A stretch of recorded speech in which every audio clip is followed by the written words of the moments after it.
América canta Sui, exclusivo. Hola Francisco Prati, ¿cómo va? Hola. Paco Prati. Pancho. Pancho para los amigos. Yo nunca le dije Pancho. Nunca No, te jamás, dije Pancho. jamás, Paco. jamás. No, todos los músicos, porque Paco me bautizaron, ustedes, me bautizó Sui Generis. Claro. El Él primer es día el que nos baterista, conocimos, el me primer dijeron- baterista de Sui Generis, digamos el segundo baterista de Sui Generis, baterista de Vida y de Confesión de Invierno. Pero el primer día, ¿qué? El primer día que los conocí, el día que nos conocí, Carlitos Piegari Carlos Piegel. me dice, sí, sos Francisco Prati, sí, ¿cómo te dicen? Digo, no sé, me dicen Francisco, me dicen Pancho. No, te vamos a decir Paco. La primera vez que escuché a alguien que lo bautizaron el sobrenombre, viste, nadie se acuerda de cuando te dicen Toto, Pipo, qué sé yo. Me acuerdo el día exacto que me bautizaron con ese nombre. A mí yo cuando escuchaba que iba a la casa y le decían Pancho, yo Pancho lo asocio con alguien que está demasiado tranquilo, no un baterista. Tipo Pancho, es un tipo que está así tirado en la silla sin hacer nada, y no era el caso de Paco. No. Entonces para mí era Paco siempre. Amigo vuelve a casa pronto. Fue, y vos no te acordabas, me dijiste, No. fue el primer tema que grabamos cuando entramos a grabar el disco Vida de Sui Generis. Esto fue septiembre, en el mes de septiembre. Y Año 71. y uno. Sí. Y entramos a grabar ese tema. Mucha gente piensa que grabamos Canción para mi muerte. Hasta Billy Bond hizo una aclaración por ahí. Lo que me acuerdo, perdóname que te interrumpa, Sí. lo que me acuerdo es que Canción no era el tema preferido de Sui Generis. No.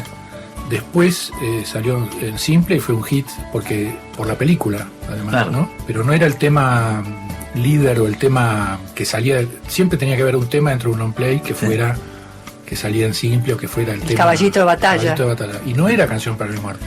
Venía a cuento esto porque ahora vas a hablar vos. Cuando Billy Bond cuenta que nosotros grabamos Canción para mi muerte primero, no fue así. Nosotros cantamos Canción para mi muerte en la casa, en una casa, fuimos con Charlie a cantarle a Canción para mi muerte, etcétera, etcétera, para ver qué temas empezábamos a grabar. Cuando empezamos a grabar decidimos empezar con uno que venía más fogueado que Canción para mi muerte, que era Amigo vuelve a casa pronto. Entonces era un tema como que íbamos a entrar con el pie derecho. Y él se confundió en esto. Entonces, la pregunta es porque nosotros cuando te conocimos a vos, yo tengo una imagen de la primera llegada a tu casa y ver la resplandeciente. Primero creo que yo que vi la batería y después te vi a vos. Era una batería Premier espectacular. Sí. Y digo, wow, ojalá que toque bien. Ahora, yo no sé qué te pasó a vos cuando nos viste llegar a nosotros. ¿Y por qué fue? ¿Cómo fue del otro lado? No, yo me acuerdo, es raro porque no tengo mucha memoria, pero me acuerdo como el día de hoy. Me acuerdo de una escena en la vereda de Juncal, ahí en la subida de Juncal. Creo que la primera vez que nos encontramos, yo bajé y nos fuimos a un bar y charlamos un rato y después fuimos a casa y grabamos los temas, porque había un piano en casa. Sí. Y entre paréntesis, no me grabaron Canción para mi muerte, por ejemplo. O sea, no estaba en el repertorio habitual. No. Hasta después cuando se grabó, creo que fue inclusive como un pedido de que hubiera un tema más de este estilo folk y apareció Canción para mi muerte, pero no estaba, pero volviendo al día que nos conocimos. Y me acuerdo que el que hablaba mucho, por supuesto, era Piraña. Piraña era Mario Carlos Piegari. Mario Carlos Piegari. Hablaste por los codos, es verdad. Sí. Sí. Si me escuchás, Carlos. No, está viviendo en España, ¿sabías? No, pero Sí. lo tengo ahí en está Facebook hablando, y habla. Habla como loco. Sí. Bueno, entonces él hizo como una presentación. Me acuerdo, estábamos caminando por la vereda de Juncal, que en ese momento era una vereda más angosta, más chica, y éramos muchos, porque Sui Generis era un sexteto. Sí. Y Carlos estaba al lado mío y me decía, bueno, porque Nito canta y toca la flauta, y Rolando toca el bajo, Rolando Fortich toca el bajo, y Belia toca la primera guitarra. Y él, él es la cabeza del grupo. Y él era Charlie, que venía caminando casi por el cordón, te diría, era el último, Sí. mudo, callado. Creo que habría que hacer un análisis del cambio de personalidad que ha tenido Charlie Sí. todos estos últimos 40 años. Bueno, ¿no? eso es lo que yo cuento a varios, sí. Y bueno, el tipo, yo miré y yo no lo podía creer. Imagínate, yo tenía 18 años recién cumplidos, era la segunda, tercera banda que tocaba, pero no tenía mucha experiencia de entrar a una banda nueva. Todos los 5 tipos nuevos, y veo que la cabeza del grupo era un flaco esquelético desgarbado que caminaba como en trance, en el borde del cordón de la vereda, y los otros 4 hablaban y eran gente normal. Digo, ¿en dónde me metí? No, después tenía un grabador buenísimo, me había traído junto con la batería, y me grabaron en una tarde 6, 7 temas a 3 voces, guitarra, creo que no tocaban el piano. O unos temas los tocó en piano, otros temas con la guitarra, con tu flauta. ¿Le grabamos en tu casa eso? En casa, sí. Ahora, el motivo por el cual yo no me acuerdo, ¿por qué caímos a tu casa? ¿Por medio de quién? ¿Quién nos conectó? El contacto fue así. Ustedes lo habían conocido a Arcoiris, a Santa Olalla. El cuento, que no sé, vos me dirás si es cierto o no, porque no lo volví a escuchar, es que lo fueron a ver a Arcoiris y el flaco medio que se subió de prepo a tocar con ellos, o algo así, o lo invitaron a tocar. No, en ese momento Charlie no hacía esas cosas. No hacía esas cosas. No. Bueno, perfecto, coincide más con mi idea. Pero la cuestión es que se habían conocido capaz que en Neto. En Neto nos conocimos. Probablemente sí. en Neto se habían conocido. Neto era el lugar donde grababa Arcoiris, que era una casa de música, era Neto, ¿no? Era una casa que vendían instrumentos y el dueño era Pepe Neto, que era sonidista además. Y arriba de Neto tenía el estudio Drupi Llanelo, el baterista que después empezó a tocar con Arcoiris. Claro. Lo reemplazó no me acuerdo cómo se llamaba el anterior baterista. Sí. Yo tomaba clases con él porque iba al colegio cerca. Aquel colegio. Ajá. Sí. Claro, porque eras de otro palo vos, ¿no? Claro, estaba el colegio quedaba por ahí, después cuando se mudó el colegio, pero ahí a la vuelta en Venezuela o algo así quedaba Neto. Sí, claro, exacto. Ahí lo conocía a Papo, que iba también muchas veces a Neto. ¿A Papo? Papo iba ahí. ¿Sí? Y me acuerdo que Drupi me dijo una mañana, un día que tenía clase, me dijo, mirá, me llamaron para un grupo que necesitaban un baterista y yo te quería recomendar a vos. Digo, mirá, Drupi, no sé, porque yo venía de tocar con una banda que había sido un desastre. ¿Qué bandera? Porque eso nunca me enteré. No, esa banda, me estuve tratando de recordar el nombre del guitarrista, que era bastante bueno, pero no andaba bien. Y yo digo, mirá, Drupi, estoy medio enquilombado porque estoy con muchos temas y así que no sé si meterme otro. Y Drupi tuvo una de las mejores frases que escuché. Y me dijo, bueno, si no te interesa, y me picó el amor propio.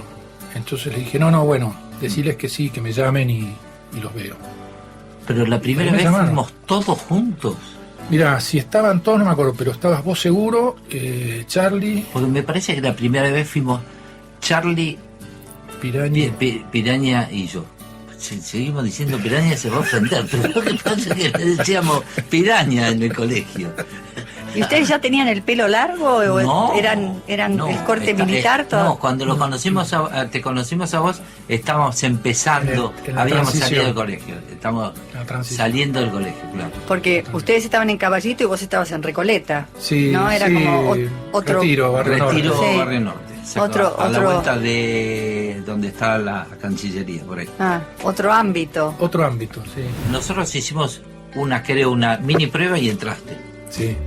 O sea, no fue tipo... No hubo prueba. O sea, empezamos a ensayar y chau. Y hubo un show, el primer show... ¿eso dónde fue? El primer show fue un viaje a Lincoln y Bedia. Claro. Ese fue mi bautismo con Sui Generis. Mira. No, creo que ustedes fueron 2 veces, porque lo de Nelson no me lo acuerdo. Ok. Pero fuimos a Lincoln y Bedia en el Citroën de Rolando y no sé en dónde más. Sí. Que casi nos estrolamos contra una cosechadora mientras que manejaba Juan Belia. Me acuerdo que iba sorteando los bichos esos que tienen las cosechadoras, entrando y saliendo, de eso una me cosa acuerdo. Tremenda. ¿No dormimos en el auto también? No. ¿No? Puede ser. No me acuerdo. Porque yo me acuerdo, Rolando Fortiche era el bajo, el bajista, que después del tiempo ya contaremos que se fue de Sui. Su padre era juez y él estaba estudiando abogacía, ¿no? Sí. En ese momento. Y tenía un Citroën 2CB de la nada. Pero corría carreras. Claro, estaba todo pintado. Sí, ahora me acuerdo. Y me acuerdo que la gira, entre paréntesis, que todo el mundo decimos nuestra primera gira, porque se piensa que era monumental, creo que algunos fue en tren y los demás, los otros 4 yo iba en el auto, porque yo iba muchas veces con Rolando, y fuimos en el Citroën 2CB hasta allá, que habríamos tardado un siglo. Sí.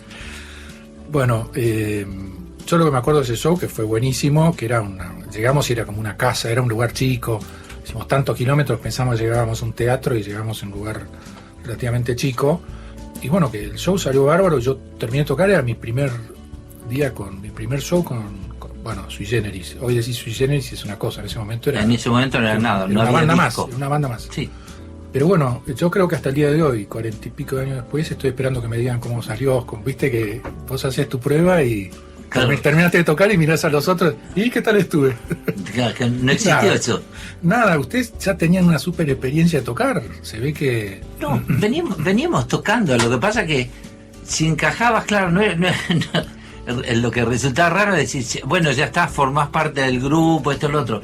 Lo que le había pasado a Sui Generis es que entraba alguien, incluso había entrado un baterista una vez, antes que vos, que tocó 3 o 4 veces y no tocaba muy bien la batería, pero tenía camioneta donde llevar las cosas. Entonces, viste, era pata, Sí. entonces íbamos a tocar, el otro traía como cosas de colegio, entonces el otro tocaba el bajo no muy bien, pero tenía equipo. Rolando sí tocaba bien el bajo. Y después de a poco empezamos como a ver quiénes eran los que funcionaban. Entonces cuando venía alguno que tocaba bien, entraba y se quedaba. Claro. Y chao. No había una lista ni un plan demasiado elaborado. Pero es el destino de los Como para- bateristas. Tenemos que hacer algo más para que seamos aceptados los bateristas. ¿Por qué? Los bateristas somos así, ¿viste? Porque viste que está el típico cuento, están los músicos y están los bateristas. Bueno, porque ese no... ¿Y vos habías estudiado batería? Sí, había estudiado y seguía estudiando. No era mi destino, mi vocación básica, pero estudié, digamos, tenía la duda, pues yo estudiaba arquitectura ya, y siempre estaba entre una cosa y la otra, y bueno, me di cuenta que me iba a ir mejor con la arquitectura, o iba a ser mejor arquitecto o no, y me iba a ir mejor económicamente, lo cual también estaba en la balanza, y sobre todo en esa época que vos decías, un músico, ¿te acordás? En esa época Nada. vos no podías pensar en el futuro, No, porque ni no a había palo. cero plata. Sí. Ahora hay mucho más, viste, mucho más chicos que lo hacen y muchas más oportunidades y de clases y de, en fin, un montón de caminos para un músico. Pero en esa época era cero. No está de más mencionar, todos los bateristas de mi generación, la mayoría, inclusive los buenos, no la pasaron muy bien. Sí. Tuvieron que pelearle muchísimo a la vida, viste, Sí, sí. en todos los órdenes. Así que yo estoy muy contento con lo que me llevé de esto, porque finalmente pude tocar la batería toda mi vida, disfrutar mucho la batería, nunca llegué a niveles, tengo un techo, viste, debido a que me dedico a otras cosas, pero disfruté mucho. ¿Quién era tu referente? No, bueno, yo había estudiado con Drupi, después estudié mucho con Leon Jacobson. Pero el referente decís que Pero el baterista. música del baterista. Sí. Bueno, yo cuando tenía 9 años, mi viejo trajo un disco que era Four and More de Miles Davis. Y en ese disco está Tony Williams tocando. Ah, Y yo me acuerdo, como al día de hoy, que me sentaba, teníamos unos parlantes a esta altura, viste, abajo, ¿no? Como abajo de un ropero que se abría en el living y los parlantes se ocultaban en esa época, entonces abrías las puertas y tenías los parlantes a esta altura. Me sentaba a escuchar porque no podía creer, cuando Tony Williams tocaba el plato, el ride, no podía creer que estuviera usando una sola mano.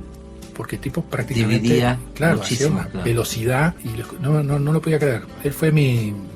Y lo curioso es que siguió siendo mi referente toda mi vida. O sea, me parece el tipo que más revolucionó la batería. Después hay un montón, ¿no? Me acuerdo de la época de Sui Generis, que escuchábamos un poco más tarde. O sea, en el 73, 74 estaba Steve Gadd claro. con Corea.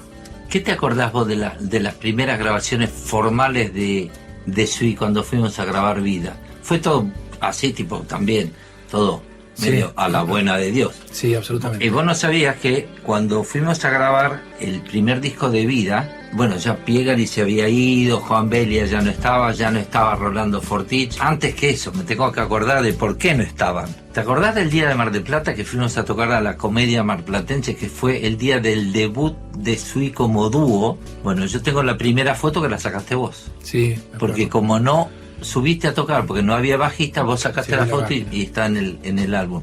Pero, ¿vos te acordás de ese mini proceso que se fue rolando y todo que pasó? Me acuerdo, digamos, mi interpretación Sí. es que finalmente, después de mucho intentar en distintas grabadoras y en distintas productoras, ustedes lograron que Jorge Álvarez se interesara y los agarrara y los produjera y los grabara. Ah.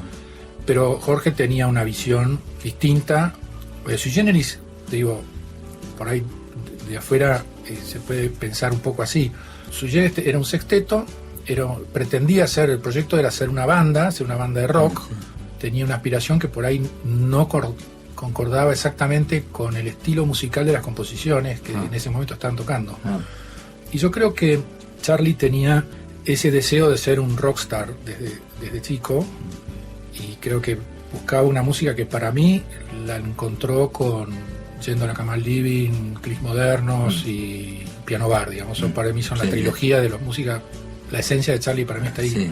Y vos lograste, después de Sui Generis, hacer tu música que es la que siempre te gustó y la que siempre quisiste hacer, que no es esa, es más folk, más voces, más guitarras, más 12 cuerdas.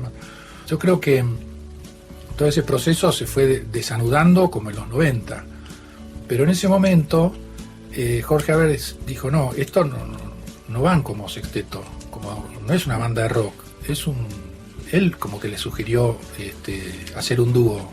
No sé si me equivoco o no, me traiciona la memoria, pero... No, hubo una circunstancia, ya que está lo cuento. La historia de ese comienzo, cuando pasó de sexteto, pero rápidamente pasó a cuarteto, que eran los que fuimos a Mar del Plata. Rolando Fortich, vos, Paco, Charlie y yo. Éramos 4. ¿No era Pipi ya? No, estaba Rolando Fortich. ¿Rolando? Claro, estaba Rolando Fortich.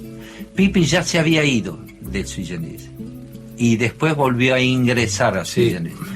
Lo que pasó es que Rolando Fortich, como no pasaba nada, un día vino, estando nosotros en plena temporada de Mar del Plata tocando en la Comedia Marplatense, y dijo, me voy a veranear. Y yo me acuerdo que le preguntamos, ¿cómo te vas a ir a veranear si estás en Mar del Plata? y dice, no, porque me voy con mis viejos que se van a veranear a Córdoba. ¿Y te vas? Y se fue, cosa que Charlie no le perdonó nunca en la vida. No sé si recordás una vez que nos encontramos en la trastienda, donde le digo, está Paco y Rolando, Fortich. Paco que entre, pero Rolando no.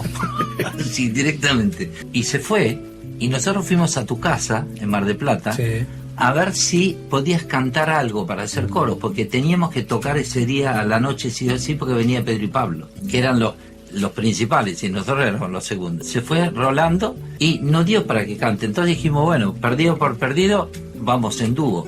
Y el que nos llevó a Álvarez fue Pierre Bayón. Gordo Pierre, claro. El Gordo Pierre. Sí, y el Gordo Pierre nos llevó, primero empezamos a tocar en el ABC.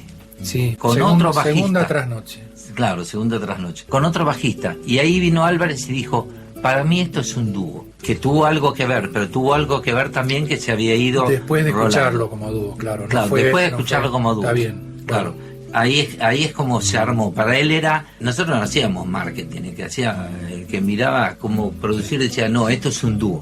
Sí. Y queremos una banda. No, esto tiene que ser un dúo. Después que toquen con bajo y batería es otra cosa. Sí, nosotros éramos el acompañamiento del dúo. Pero bueno, funcionábamos como cuarteto, pero éramos el acompañamiento del dúo. Sí, claro. Y el bajista después empezó a cambiar.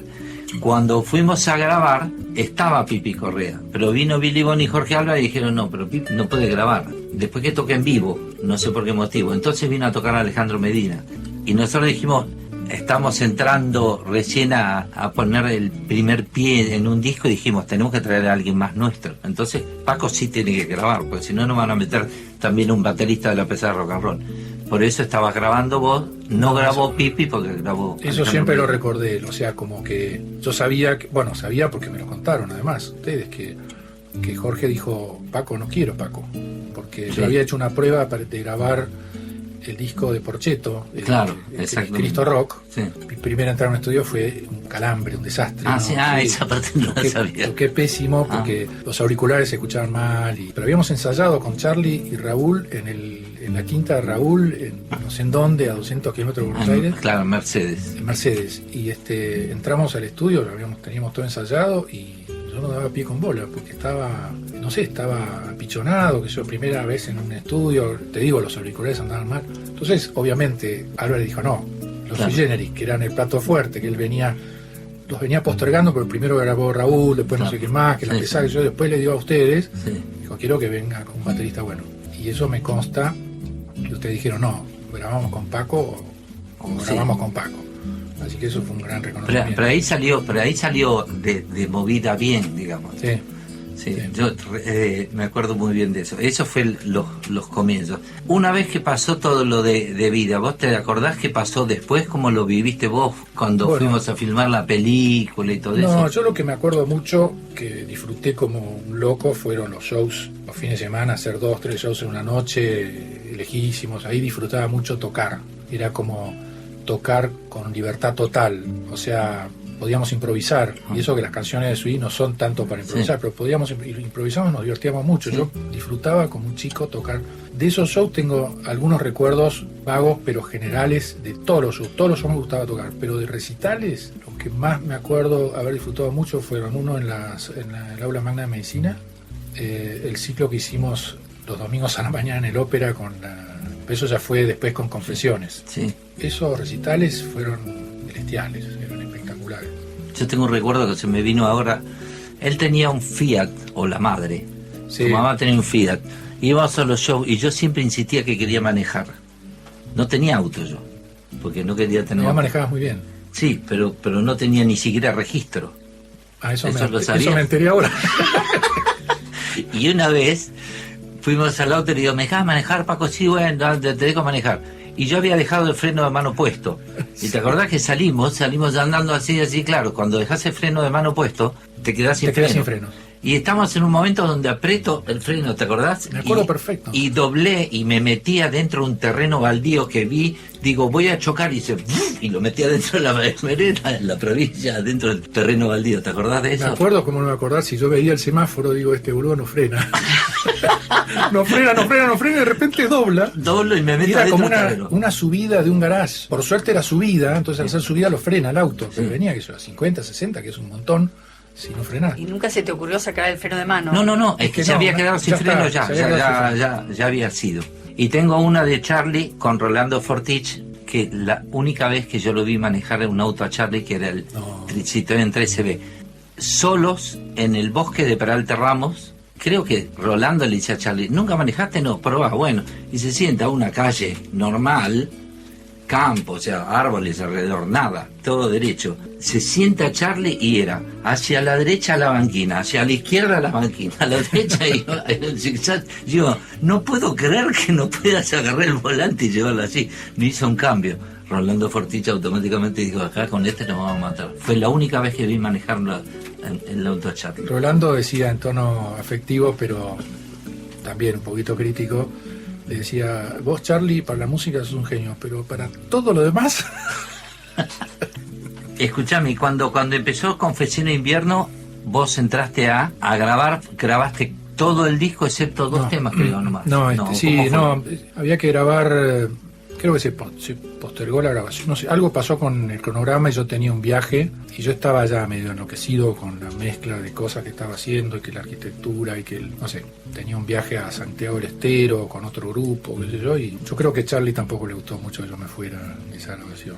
Pero yo entendía que vos después te fuiste y dejaste de tocar. Dejé. Eso es lo que me enteré. Me acabo de enterar que te fuiste a Santiago del Estero. Pasan fui- 40 años y nos estamos esperando. No, me fui con otro grupo. Otro grupo no musical, un grupo de política, acción social y qué Ah. sé yo. Nos fuimos a construir casas.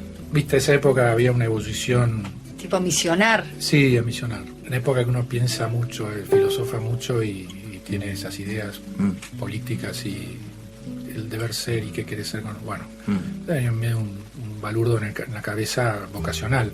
Sí.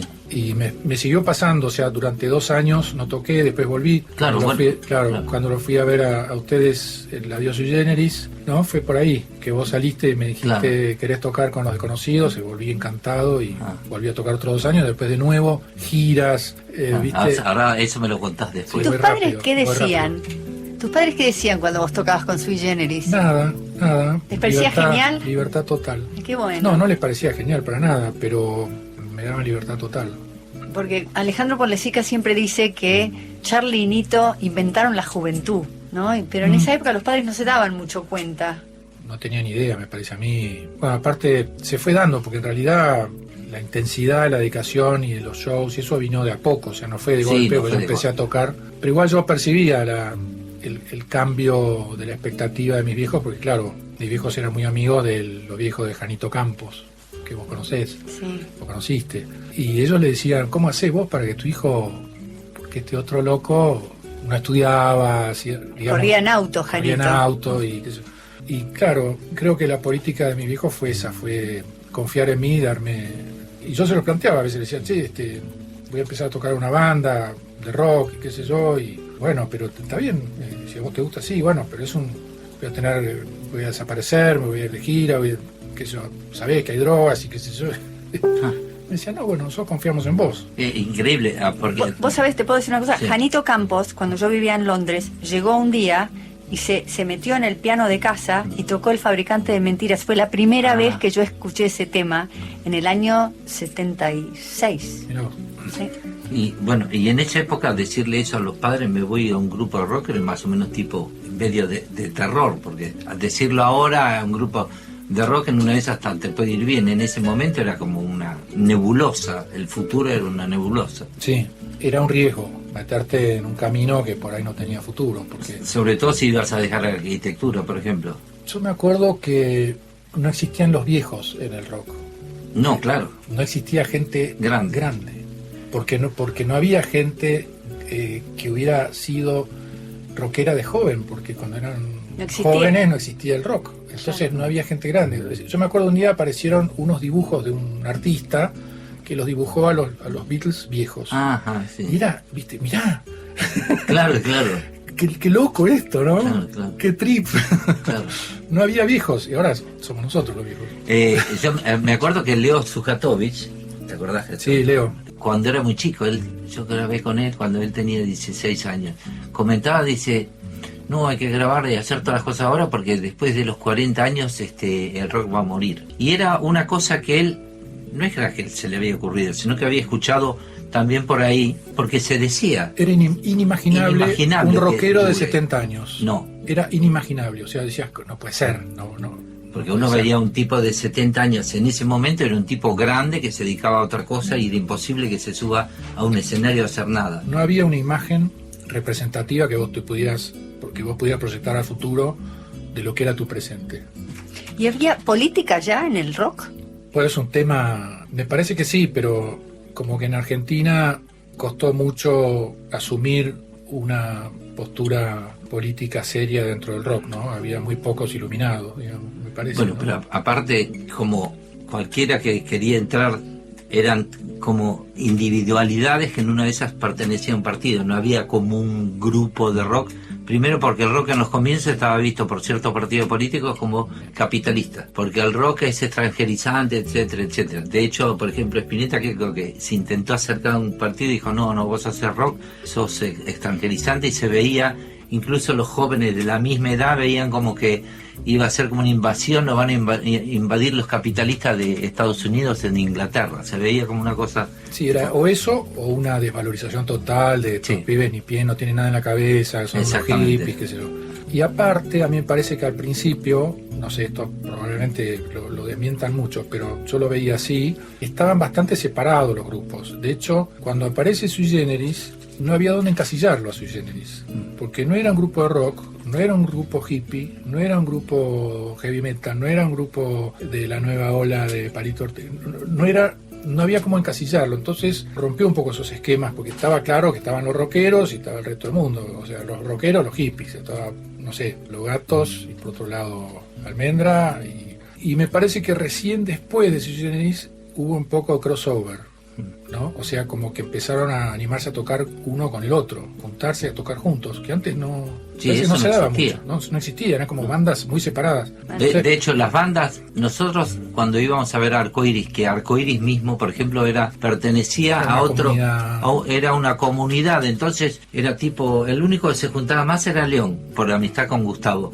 pero al principio también era como una banda que estaba Arcoiris, estaba La Pesada y los otros por ahí, y otros flotando, pero eran todos islas, no había una conexión. Sí. Creo que Jorge Alves ayudó un poquito a juntar la manada para decir, nos van a devorar lo de afuera, un poco aplicando lo de Martín Fierro, y también cuando nos cobijó a todos bajo el sello Talent, que empezó todo más o menos tipo, vamos a hacer un movimiento, intentaba hacer un movimiento. Él sí quizá tenía una visión más. tenía una visión intelectual que venía de la literatura, Claro. de generar un movimiento que tuviera algún contenido, una consistencia, que no fuera solamente un hecho Claro. musical, comercial, digamos. Como vos bien dijiste una vez, no había un target en esa época, no tenían a quién venderles nada, también, ¿no? la juventud, esto que vos dijiste, Ah. ¿quién dijo que alguien inventó la juventud? Nosotros. Sí, ponle Jenny. Sica. Ponle Sica. Bueno, el clásico tema del fogón y las canciones de Jenny es una especie de, ¿no?, de marca ahora. Claro, le empezaron, incluso yo me acuerdo que en esos momentos, en esa época empezaron a aparecer las publicidades de ciertos jeans con gente joven, con pelo largo y chicas con pantalón Oxford, etcétera, etcétera, que eran también casualmente conocidos de Jorge Álvarez. O sea, empezaron a muy de a poquitito a venderle cierta clase de cosas a los jóvenes. Claro, antes no había nadie a quien vender. Te fuiste a misionar, digamos, en esa parte de Confesión de Invierno. Yo te di medio como desaparecido, tipo, se fue a estudiar arquitectura y empezamos a buscar bateristas, entre los cuales estaba Carlos Riganti, creo, Mirá, que después se dedicó a la medicina, Sí. pero sigue tocando batería. sí. Y claro, estaba Juan Rodríguez, que había estado, estaba Moro, que por algún motivo no entró, no vos. recuerdo, no entiendo por qué, porque grabó en Confesión de Invierno, que se grabaron a 2 baterías Mr. Jones, grabó, Pero no está Moro en los créditos.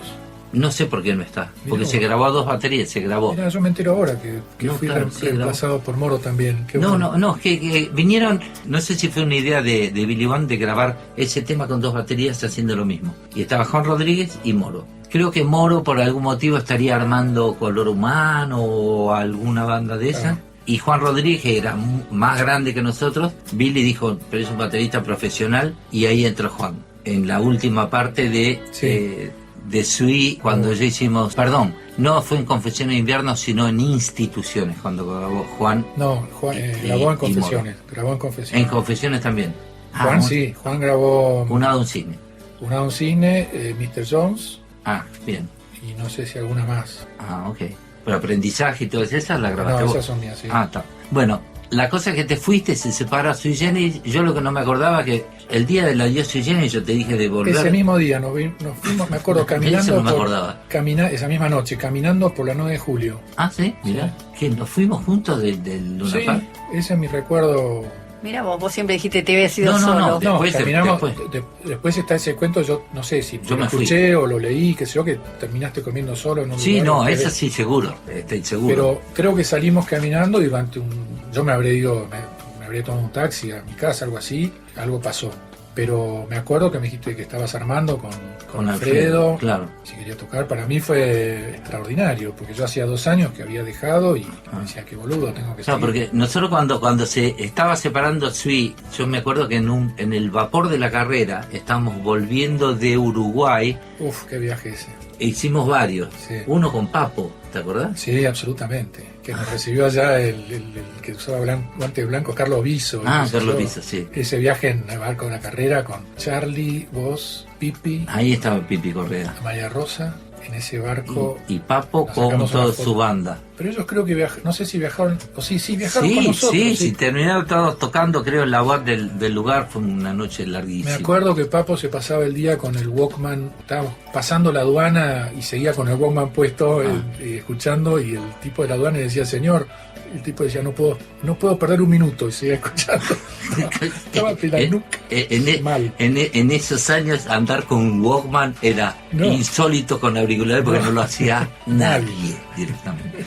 La cosa es que, volviendo atrás, te está contando que cuando nos juntamos en el vapor de la carrera, pero no en ese viaje, sino no posterior, en el mes de agosto del 75, yo me acuerdo que estábamos juntos en el camarote con Charlie y él me estaba diciendo cómo se imaginaba hacer la máquina de hacer pájaros. Mm, Y yo me imaginaba cómo armar lo desconocido de siempre, porque yo ya había empezado a hablar algo con Alfredo, algo así. Y entonces debes haber aparecido y dije, ¡ting! Caíste como anillo al dedo.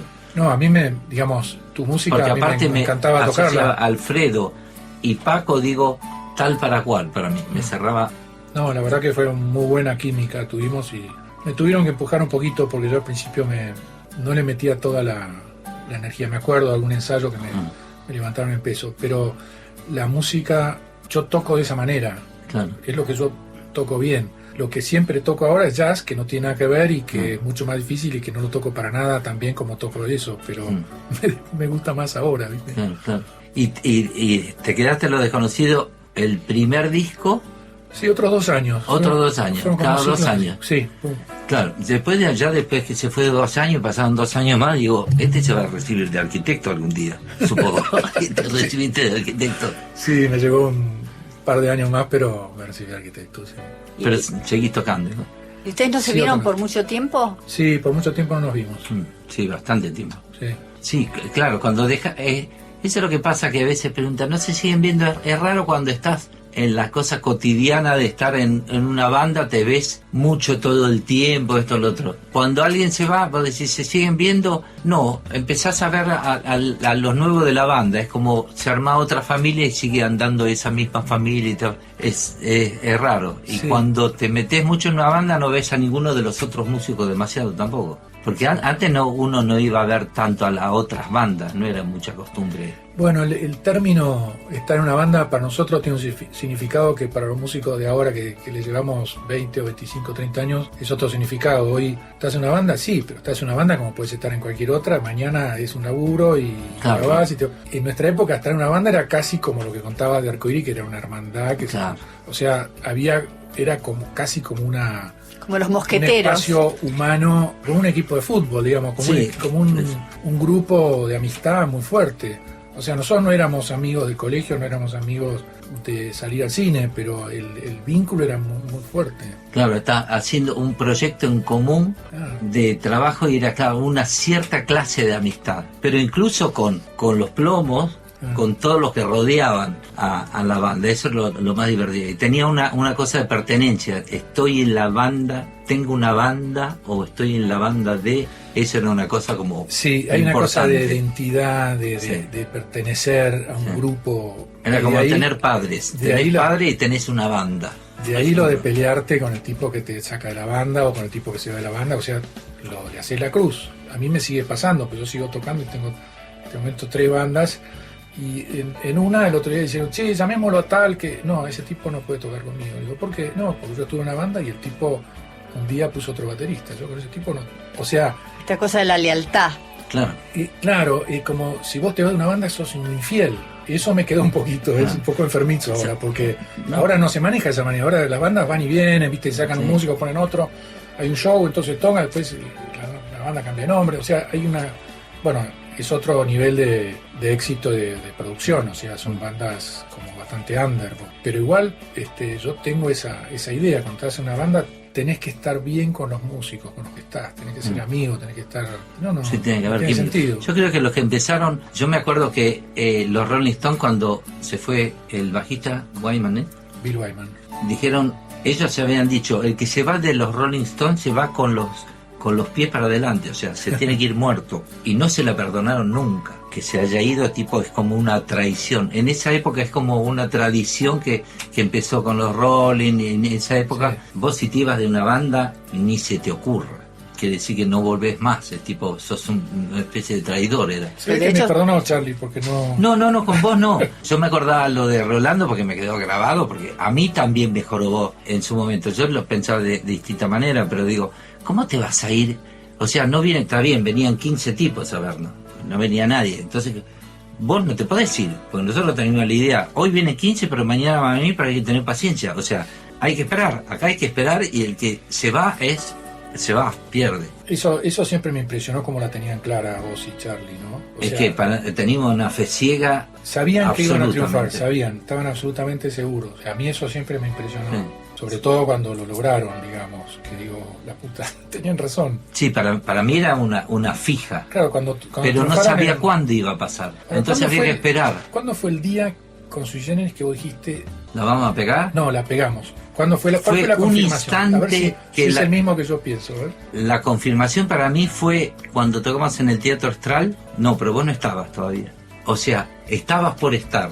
Exacto, yo lo fui a ver. En el Teatro Astral tocaban como 4 o 5 bandas y alguien del público gritó rock para mi muerte, no canción para mi muerte. Y cuando terminamos de cantar 4 temas, porque eran varias bandas, Jorge Álvarez se acerca y dice, ya estamos adentro. Y le digo, ¿por qué? Ya van a ver. al mes salió Vida, empezamos a laburar y todo.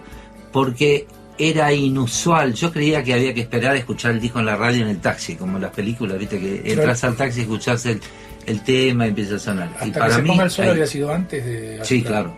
Yo creo Ahí que, fue. Claro, hasta que se ponga el sol fue una película. Sí. Entonces vos no ves el éxito de la banda con la película porque no tenés testigos, o sea, claro. es imposible saber la repercusión que había tenido. Eso lo ibas a ver después en el primer show que hicieron. Y el primer show que hicieron fue el Astral, el dúo Claro. solo. Sí, exactamente, el dúo solo en Y ahí, marzo de eso fue la confirmación que Sui Generis era... Claro, porque había pasado, se había estrenado la película, pero nosotros habíamos tocado en Mar del Plata, creo que ni se había estrenado todavía. Cuando se estrenó y pasó el primer show fue ese. Y a partir de eso fue casi automático. Pero también cuando fue casi automático nos dijimos, chao, lo logramos. Para mí no hubo un día de decir, uy, lo logramos. No, para mí era tipo natural. ¿Qué sigue ahora? Y sigue otro disco. Y ya era tipo otra cosa. No era tipo, ya está el sueño del pibe logrado. Ya llegaste, no. Ahí empezás. Ahí empieza. Claro. ¿Y vos decías que habías sido el baterista de Sui Generis? Bueno, no fue, claro. No, pero digamos, tampoco tenía la sensación de que fuera a durar tanto esa especie. Es como, yo lo que pensaba, la imagen que tenía es, hazte fama y échate a dormir, porque yo pasaba largos periodos sin tocar, y religiosamente, cada vez que yo integraba un nuevo grupo humano, lo que fuera, de la facultad, de trabajo, del club, del deporte, en cualquier lugar donde yo entrara, yo esperaba 2 o 3 días que alguien me iba a venir a decir, che, me dijeron que vos fuiste el baterista de Sui Generis. O sea, pero sí, religioso. O sea, yo como había dejado, ya no era como te puede pasar a vos, que te reconocen y te dicen. Me sigue pasando. O sea, han pasado 50.000 años. Sí. Cuando yo te conocí, a mí me pareció increíble. O sea, que vos hubieses sido el baterista de Sui Generis. Era como una cosa que me parecía imposible, porque me parecía como que eras de otro mundo. Y esto me encantó, esta idea de que... No, a mí me abrió mucho la cabeza, me parece a mí, Sui Generis, porque a mí, yo creo que a los 18 o 20 años, a todo el mundo le debe pasar cuando sale del colegio, o un poco antes o un poco después, que salís al mundo. O sea, como saliste al mundo cuando naciste, bueno, salís al mundo después de vivir medio contenido en un ambiente familiar, social, de un colegio, qué sé yo, yo cuando entré a la facultad también fue conocer gente valiosísima, totalmente diferente, qué sé yo, del interior o de la provincia, lo que fuera, y con el rock me pasó muchísimo, con el grupo, con Sui Generis me pasó muchísimo, con la suerte de que Charly y Nito siempre fueron abiertos, muy serios además, o sea, no eran el rockero descontrolado que daba esa imagen, digamos, el tipo que se dedicaba al rock and roll. muy sanos, querés decir. Muy sanos, pero sanos y cultos, pues, viste, vos estudiabas medicina, el flaco había un tipo que leía, eso fue una gran cosa, porque había un nivel cultural bueno, pero igual me abrió mucho la cabeza, porque creo que el hecho de sentir la libertad de no tener que seguir un patrón formal, qué sé yo, las letras de los temas de Charly no son lindas poesías, son temas que transmiten aprendí a ser formal y cortés, y eso estaba en la forma de vida que teníamos nosotros, o sea, no teníamos, de hecho, bueno, lo formal estaba en el pelo largo y yo, pero en las ideas también, o sea, había una libertad mental. Pero en esa época, por ejemplo, que Sui Generis y Banana Pueyrredón tuvieran algo en común, era como una cosa imposible, ¿no? Eran dos mundos. Y sin embargo, no era para tanto. No era para tanto, como de hecho, bueno, la amistad con Palito ahora...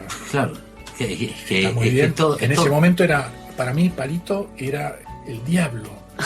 O sea, Palito yo lo detestaba, o sea, la música de Palito yo ni lo conocía, pero lo que representaban esa música comercial, era una batalla ideológica campal. Sí, era una batalla campal. Odiábamos, o sea, la música progresiva era lo que uno tenía que es que de los sellos donde estaban los músicos comerciales nos habían echado. ¿A ustedes? Claro, y mal de CBS, voy a decirlo porque no puedo hablar del sello de ahora. Nosotros habíamos ido a presentar unos demos, a cantar, y nos dijeron, el mismo tipo que muy conocido, extremadamente conocido, ya falleció, por eso no voy a decir el nombre, nos dijo, esto es como un almacén, se venden por otros buenos, por otros malos. Ustedes son por otros buenos, pero no se venden, así que lo siento mucho, sigan su camino y se van. Y no tenemos posibilidad, no hay posibilidad, chao. Y nos echaron mal, o sea, usualmente no nos echaban tipo, bueno, y sí, me traen otra cosa. cosa el mes que viene, no, era tipo, no funciona, váyanse, tipo así, Mirá. no había algo amable en ese momento. Se estoy vendiendo esto, olvídate del rock y eso que están. ¿Cómo se equivocaron, no? Se equivoca.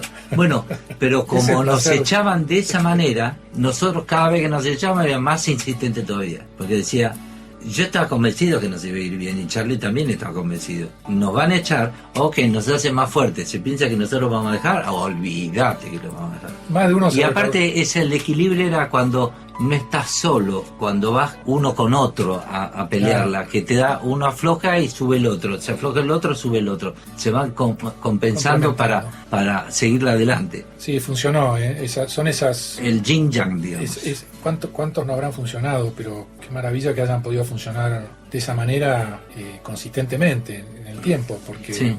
son esas, ¿cómo se llama? Dinámicas, ¿no? Dinámicas de grupo, dinámicas de... Sí. Y al pobre Palito que hubiera querido hacer rock and roll y le dijeron, no, rock and roll vos no, y vení para acá y lo convirtieron en un producto, él nos contó acá. Y lo hizo Claro. bien. Y lo hizo bien, claro. Y después pasó el tiempo y todos nos dimos cuenta que todos empiezan a crecer y viven distintas vidas, tuvieron distintas vidas, distintas oportunidades, porque sabe Dios. Yo me acuerdo que a nosotros una vez nos vino Jaco Seller, un productor que era muy conocido, sí. armoniquista era, ¿no? Creo que era de RCA, y nos vino a decir, bueno, ok, ustedes van a grabar en la RCA, pero va, en el lado A un tema mío, en el lado B un tema de otro. Y yo le dije a Charlie, ni a paz. Si empezamos así, empezamos con el pie izquierda, no podemos hacer semejante cosa, bajo ningún concepto. Es como tipo, estamos vendiéndonos al enemigo. Aparte, la RCA Víctor, ese sello extranjerizante, nos quiere imponer lo que vamos a hacer, nos agarró un ataque. Atrás. En cambio, entramos con un sello argentino.